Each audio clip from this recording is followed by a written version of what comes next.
Assalamualaikum warahmatullahi wabarakatuh. Alhamdulillahi rabbil alamin, wal aqibatu lil muttaqin, wala udwana illa 'alal zalimin. Asyhadu an la ilaha illallah wahdahu la syarika lah, wa asyhadu anna Muhammadan 'abduhu wa rasuluh. Allahumma salli wa sallim wa barik ala sayyidina Muhammad wa ala alihi wa sahbihi ajma'in. Subhanaka la ilma lana illa ma 'allamtana innaka antal alimul hakim. Wa la hawla wa la quwwata illa billahil 'aliyyil 'azim. Rabbi shrah li sadri wa yassir li amri wahlul 'uqdatam min lisani yafqahu qawli, amma ba'd. Hadirin hadirat Bapak Ibu yang saya hormati, terutama Sahibul Bait Pak Yuli, Kiai Haji Syarifuddin, Akhinal Kiram, Kiai Haji Raden Jenderal Brigjen Nur Wahid. Ini salah alamat ya, mestinya jadi penceramah, jadi polisi. Nah, polisi kan banyak gak benernya.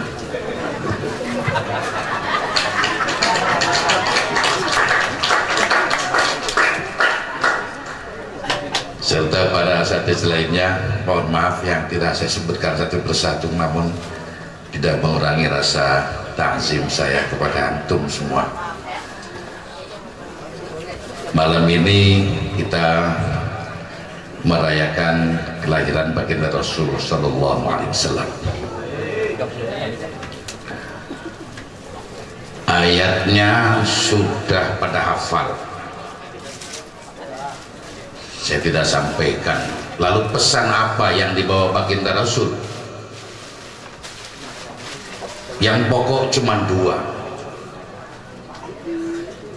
Yang pertama, risalah tauhidiyah tentang keesaan Allah.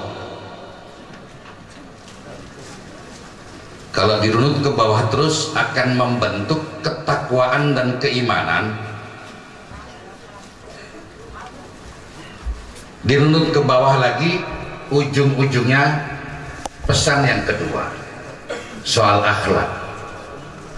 Pertama risalah tauhidiyah, yang kedua adalah soal akhlak atau etika atau budi pekerti atau moral. Secara Jawa ini anggah unggung ya, enggak unggu ya. Oh, banyak orang Jawa di sini. Saya takut sendirian.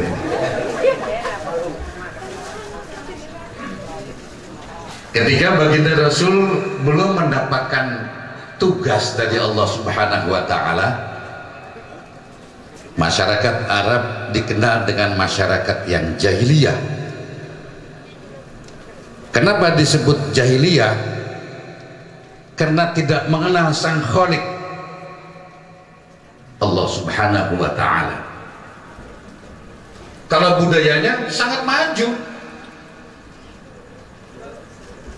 Kan tiga bangsa yang hebat di dunia ini, Arab, Romawi, Cina. Coba lihat di toko-toko obat itu, mesti ada tradisi Arab atau tradisi Cina. Cuman yang Romawi sudah hilang. Budaya sangat maju. Lalu kenapa dinamakan jahiliyah? Tidak kenal Sang Khaliq. Di Ka'bah ketika itu ada berhala sebanyak 360 berhala. Di Taif ada lagi, sehingga jumlahnya ada 362 berhala. Bayangkan, berhala dibikin sendiri, disembah sendiri. Nggak nyambung itu otaknya, nggak nyambung itu imannya. Itulah disebut jahiliyah. Kalau kebudayaan masyarakat Arab di zamannya termasuk masyarakat yang maju. Yang kedua, kenapa dinamakan jahiliyah? Selain soal akidah, akhlaknya jelek. Jadi kalau ada istrinya hamil, itu yang deg-deg plus itu suaminya. Takut kalau istrinya melahirkan anak perempuan. Anak perempuan dianggap cuma sekedar menghabiskan bahan makanan saja. Mohon maaf, banyak sahabat Nabi sebelum Islam yang mengubur anak perempuannya hidup-hidup.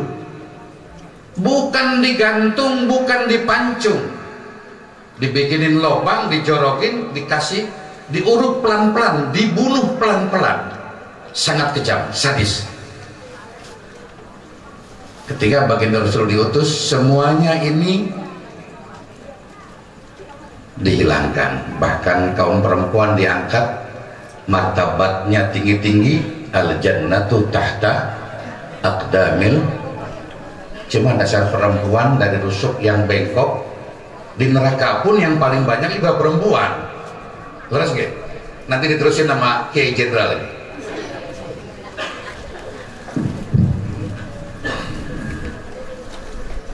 Itu yang pertama. Yang kedua soal akhlak.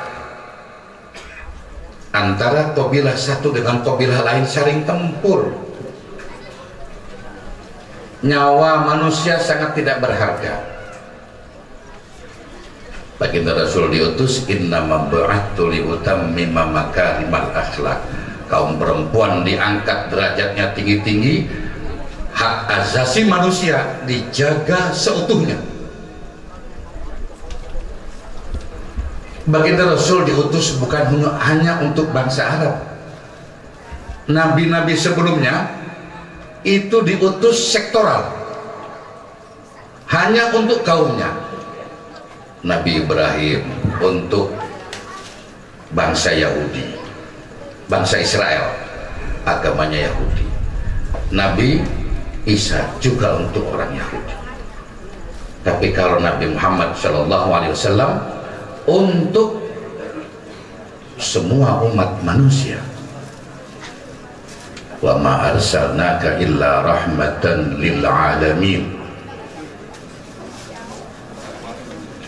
Diutusnya baginda Rasul tidak sekedar umat manusia yang mendapatkan rahmat, tetapi alam semesta juga mendapatkan rahmat.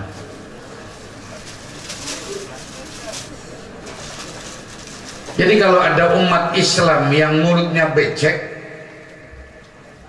berarti akhlaknya nggak baik. Kalau ada umat Islam yang suka ngatain orang, berarti imannya kurang baik. Salamatul insan fi hifdzil lisan. Yang kedua, Islam ini disebarkan oleh baginda Rasul dan para sahabat-sahabat serta tabi'in tanpa dengan kekerasan. Kalaupun ada pertempuran, itu sekedar membela diri. Yang paling nampak itu dakwah yang dilakukan oleh Wali Songo. Wali Songo mengislamkan tanah Jawa, tidak ada setetes darah pun. Yang ada sinkritis perpaduan perkawinan silang. Ada orang Kudus nggak di sini? Enten tiang Kudus? Kata nggih? Orang Kudus kalau korban itu pakai sapi apa kebo? Nah, kenapa? Ketika Sunan Kudus datang ke Kudus, masyarakat Kudus sebagian sudah beragama Hindu. Orang Hindu menganggap bahwa sapi ini sebagai hewan yang Sunan Kudus gak mau melukai masyarakat Kudus sehingga ketika Idul Kurban dianjurkan kalau nggak kambing.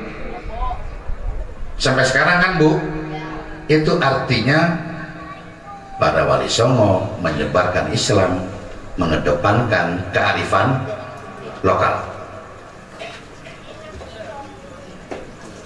Sama halnya kita sekarang ini nikah kali 7 hari, 15 hari dan seterusnya. Walaupun ada dalilnya kan lemah sebenarnya itu. Itu kan sinkritis itu. Perpaduan Islam dengan Hindu.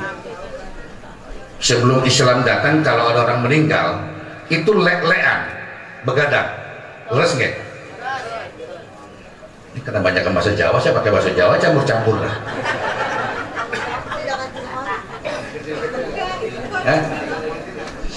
Kenapa sih? Jadi kalau itu terus dilakukan oleh para ulama sekarang, saya kira ini akan menjadi masyarakat yang madani, masyarakat yang maju. Tak usah saling mengklaim paling benar. Nah, NU itu selalu menjunjung tinggi langkah-langkah yang pernah dilakukan oleh para aulia, mengedepankan kearifan lokal. Contoh tadi 3 hari, 7 hari, 15 hari, dan seterusnya. Kan cuma ada di tanah Jawa. Di Sumatera aja nggak ada Pak Jenderal. Kalaupun ada segelintir orang.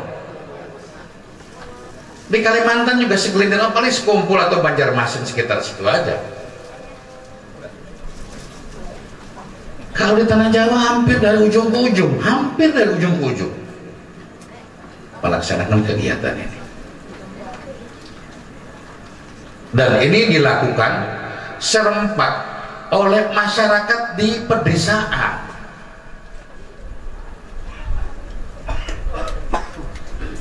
Saya sering mengatakan begini Pak Jenderal, waktu itu saya melantik lembaga dakwah NU DKI. Jadi kalau ada anggota lembaga dakwah, para mubaligh, para penceramah dari NU yang mulutnya becek, saya minta dicoret sebagai anggota lembaga dakwah NU.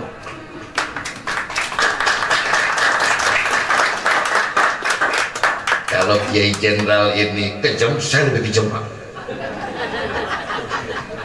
Gus Jenderal ini bekas Densus ini kejam. Saya lebih kejam, saya cuma bukan nembak orang, tapi nyoret orang. Jadi seringkali saya nyoret jabatan orang yang ada di NU DKI atau di tingkat cabang. Ketika akhlaknya tidak sesuai dengan ajaran baginda Rasul.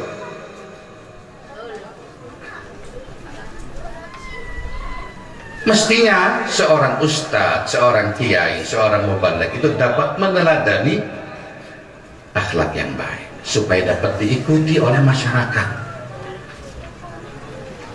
Jangan ngecam sono, ngecam sini, ngatain sono, ngatain sini. Kayak dia sendiri yang mau masuk surga. Emang enak di surga sendirian? Saya kira kita ini masyarakat di Jakarta ini adalah masyarakat yang sangat mengedepankan akhlakul karimah, etika, moral, sehingga masyarakatnya pun guyup, masyarakatnya pun kelihatan tentrem, masyarakatnya kelihatan gotong royong. Jangan sampai mengklaim satu dengan yang lainnya, yang akhirnya timbul perpecahan. Kita buktikan bahwa ummatan wahidah ini bukan sekedar slogan, tetapi memang betul-betul ummatan wahidah menjadi amaliyah, menjadi aplikasi kehidupan sehari-hari. Saya kira begitu Gus Jenderal. Saya minta maaf, saya dipanggil sama senior, sama jenengan kalau dipanggil senior kan juga masih, karena saya ditunggu. Kalau bukan Pak Yusuf karena beliau saudara saya ini. Jadi minta maaf Kiai Syarifuddin, saya langsung pamit karena ditunggu oleh beberapa habaib untuk ada beberapa hal yang dibicarakan. Sekali lagi saya mohon maaf pada Bapak Ibu sekalian atas sambutan saya yang barangkali kurang berkenan, lebih kurangnya mohon maaf. Wallahul muwaffiq ila aqwamit thoriq. Assalamualaikum warahmatullahi wabarakatuh.